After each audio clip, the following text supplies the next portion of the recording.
Hello everyone, welcome to my channel Sarihari kitchen. ನಾನು ಸೌಂದರ್ಯ.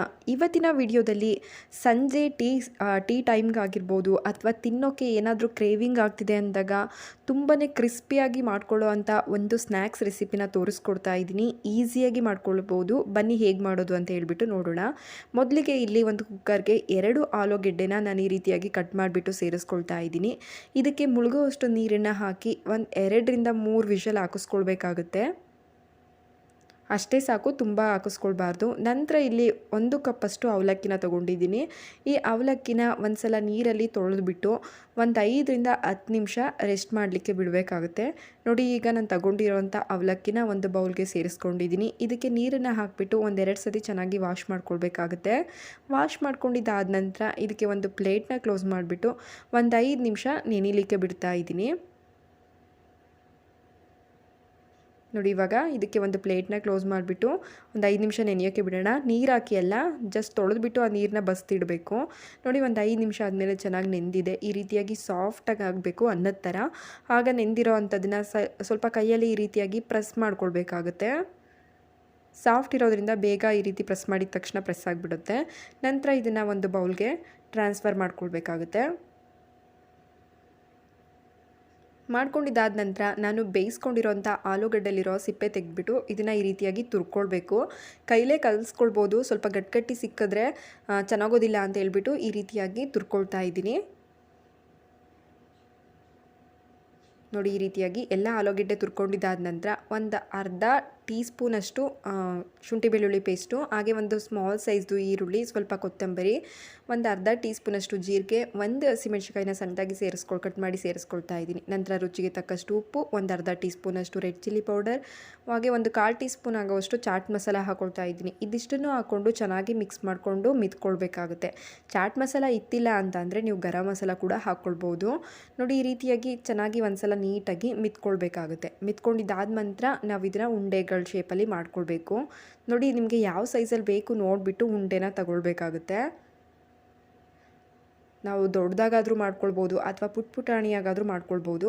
ನೋಡಿ, ನಾನು ಈ ಸೈಜಲ್ಲಿ ತಗೊಳ್ತಾ ಇದ್ದೀನಿ. ತಗೊಂಡ್ಬಿಟ್ಟು ಇದನ್ನು ಚೆನ್ನಾಗಿ ಒಂದ್ಸಲ ರೌಂಡಾಗಿ ಮಾಡಿಕೊಂಡು ಜಸ್ಟ್ ಈ ರೀತಿಯಾಗಿ ಪ್ರೆಸ್ ಮಾಡ್ಕೊಳ್ಳೋದು. ನೋಡಿ, ಈ ರೀತಿಯಾಗಿ ತುಂಬ ತೆಳುವಾಗಿ ಮಾಡ್ಕೊಳ್ಬಾರ್ದು. ನೋಡಿ, ನೋಡ್ತಾ ಇದ್ದೀರಲ್ಲ ವಿಡಿಯೋದಲ್ಲಿ, ಈ ಸೈಜಲ್ಲಿದ್ದರೆ ಚೆನ್ನಾಗಿರುತ್ತೆ. ಈ ರೀತಿಯ ಯಾವ ಕಡೆನೂ ಓಪನ್ ಆಗದಿರೋ ರೀತಿ ನೀಟಾಗಿ ನೋಡಿಬಿಟ್ಟು ಈ ರೀತಿಯಾಗಿ ರೆಡಿ ಮಾಡಿ ಇಟ್ಕೊಳ್ಬೇಕಾಗುತ್ತೆ. ಇದೇ ರೀತಿಯಾಗಿ ಎಲ್ಲದನ್ನು ಕೂಡ ಮಾಡಿ ಎತ್ತಿಟ್ಕೊಳ್ಬೇಕು.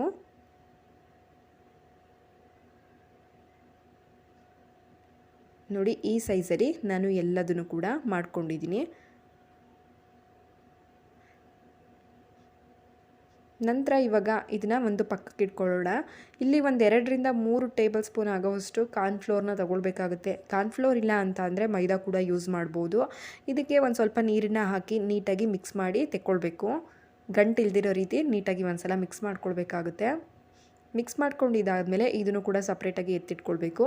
ನೆಕ್ಸ್ಟ್ ಇಲ್ಲಿ ನಾನು ಕಾರ್ನ್ ಫ್ಲೆಕ್ಸ್ನ ಯೂಸ್ ಮಾಡ್ತಾ ಇದ್ದೀನಿ. ನೋಡಿ, ಇದನ್ನು ಈ ರೀತಿಯಾಗಿ ಕೈಯಲ್ಲೇ ಚೆನ್ನಾಗಿ ಕ್ರಷ್ ಮಾಡ್ಕೊಳ್ಬೇಕು. ಈ ರೀತಿಯಾಗಿ ನೀಟಾಗಿ ಚೆನ್ನಾಗಿ ಪುಡಿಯಾಗೋವರೆಗೂ ಕೂಡ ಪ್ರೆಸ್ ಮಾಡಿಬಿಟ್ಟು ಪುಡಿ ಮಾಡ್ಕೊಳ್ಬೇಕಾಗುತ್ತೆ. ನಂತರ ಒಂದೊಂದೇ ನಾವು ಮಾಡಿಟ್ಕೊಂಡಿರೋ ಅಂಥ ಉಂಡೆಗಳನ್ನ ಒಂದ್ಸಲ ಕಾರ್ನ್ಫ್ಲೋರ್ ವಾಟರಲ್ಲಿ ಅದ್ಬಿಟ್ಟು ತೆಗೆದು ನೆಕ್ಸ್ಟ್ ಇದ್ರ ಮೇಲೆ ಕೋಟಿಂಗ್ ಮಾಡ್ಕೊಳ್ಬೇಕು. ನಿಮ್ಮ ಹತ್ರ ಏನಾದರೂ ಕಾರ್ನ್ ಫ್ಲೆಕ್ಸ್ ಇಲ್ಲ ಅಂತ ಅಂದರೆ ನೀವು ಬ್ರೆಡ್ ಕ್ರಮ್ಸ್ ಕೂಡ ಯೂಸ್ ಮಾಡ್ಕೊಳ್ಬೋದು. ಬ್ರೆಡ್ ಕ್ರಮ್ಸ್ನೆಲ್ಲ ಹೊರಗಡೆ ತರೋದೇನು ಬೇಕಾಗಿಲ್ಲ. ಮನೇಲಿರೋಂಥ ಬ್ರೆಡ್ಡಲ್ಲೇ ಎಡ್ಜಸ್ನೆಲ್ಲ ಕಟ್ ಮಾಡಿಬಿಟ್ಟು ಅದನ್ನು ಮಿಕ್ಸಿಲಿ ರುಬ್ಕೊಂಡ್ರೆ ಸಾಕು, ನಮಗೆ ಬ್ರೆಡ್ ಕ್ರಮ್ಸ್ ರೆಡಿ ಆಗಿಬಿಡುತ್ತೆ.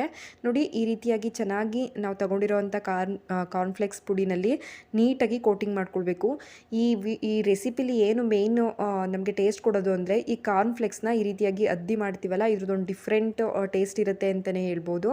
ನಂತರ ಇದನ್ನು ಎಲ್ಲದನ್ನು ಕೂಡ ಒಂದೊಂದನ್ನೇ ಎಣ್ಣೆಲೆ ಹಾಕಿ ಬೇಯಿಸ್ಕೊಳ್ಬೇಕು. ಈ ಕಾರ್ನ್ಫ್ಲೆಕ್ಸ್ ಯೂಸ್ ಮಾಡಿರೋದ್ರಿಂದ ನಮಗೆ ಈ ಮೆಕ್ಡಾನಲ್ಸ್ ಸ್ಪೈಸಿ ಚಿಕನ್ಸ್ ಎಲ್ಲ ತಿಂತೀವಲ್ಲ, ಅದ್ರ ಮೇಲ್ಗಡೆ ಕೋಟಿಂಗ್ ಇರುತ್ತಲ್ಲ, ಆ ಟೇಸ್ಟ್ ಬರುತ್ತೆ. KFC ಎಲ್ಲ ತಿಂತೀವಲ್ಲ, ಆ ರೀತಿಯಾಗಿ ಅದರಲ್ಲಿ ಕೋಟಿಂಗ್ ತಿನ್ನಬೇಕಿದ್ರೆ ನಮಗೆ ಒಂದು ಟೇಸ್ಟ್ ಬರುತ್ತಲ್ಲ ಮೇಲ್ಗಡೆದು, ಆ ರೀತಿಯಾಗಿ ಟೇಸ್ಟ್ ಬರುತ್ತೆ. ಹಾಗಾಗಿ ಕಾರ್ನ್ಫ್ಲೆಕ್ಸ್ನ ಯೂಸ್ ಮಾಡಬೇಕು.